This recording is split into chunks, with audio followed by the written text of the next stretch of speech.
Man, so it's been super windy. I haven't been able to fly any of my planes, any of my flight test builds.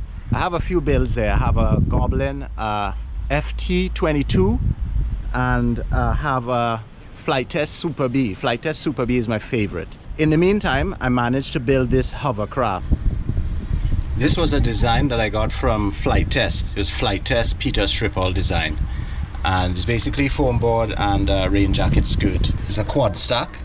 This is the X-Rotor convertible, Hobby Wing X-Rotor convertible flight controller and the MEPS Space 60 amp ESC. Using the MEPS Space SC2306 motors, 1950 kV.